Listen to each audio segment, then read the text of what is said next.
రాష్ట్రంలో ముఖ్యమంత్రి రేవంత్ రెడ్డి వివరిస్తున్న తీరును చూస్తుంటే ప్రభుత్వం ఉంటుందో ఉడుతుందో కూడా తెలియని పరిస్థితి నెలకొందని కేంద్ర మంత్రి బండి సంజయ్ అన్నారు. రాష్ట్రంలో మంత్రుల మధ్య కాంగ్రెస్ ఎమ్మెల్యేల మధ్య చీలిక వచ్చిందన్నారు. రాష్ట్రంలో ప్రతి నిరుద్యోగికి 56,000 నిరుద్యోగ భృతి, ప్రతి మహిళకు స్కూటీ, తులం బంగారం, ప్రతి ఉద్యోగికి పీఆర్సీ, 4 డిఏలు, రైతులకు రైతు భరోసా, బోనస్, రుణమాఫీ బాకీ పడిందని అన్నారు. కాంగ్రెస్ అంటేనే బాకీల సర్కార్ అని ఎద్దేవా చేశారు. టీచర్, గ్రాడ్యుయేట్ ఎమ్మెల్సీ ఎన్నికల నేపథ్యంలో కరీంనగర్లోని కొండ సత్యలక్ష్మి గార్డెన్లో ఉమ్మడి కరీంనగర్, ఉమ్మడి ఆదిలాబాద్, ఉమ్మడి నిజామాబాద్, ఉమ్మడి మెదక్ జిల్లాలోని బీజేపీ మండలాధ్యక్షులతో సమావేశం నిర్వహించారు. ఈ సమావేశానికి బీజేపీ ముఖ్య నాయకులు హాజరయ్యారు.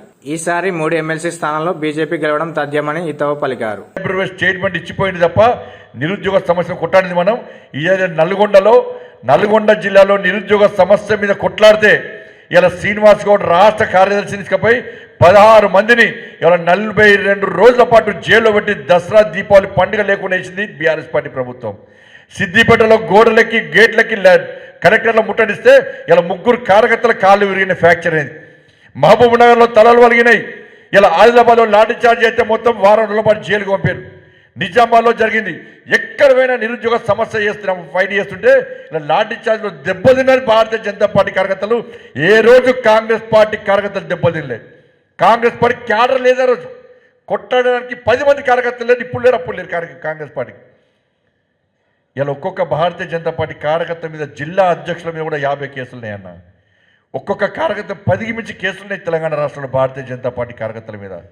దాదాపు 300లకు పైగా భారతీయ జనతా పార్టీ కార్యకర్తలు రౌడీ షీట్స్ ఓపెన్ చేసి ఇవాళ 500 మంది కార్యకర్తల పైగా ఒక్కొక్క భారతీయ జనతా పార్టీ కార్యకర్త మీద కమ్యూనల్ షీట్ ఓపెన్ చేసి బీఆర్ఎస్ పార్టీ ప్రభుత్వం. ఇలా ఒక్క కాంగ్రెస్ పార్టీ కార్యకర్త మీద కేసుల్లో ఇవాళ ఎవరు లాంటి దెబ్బలు తినలే.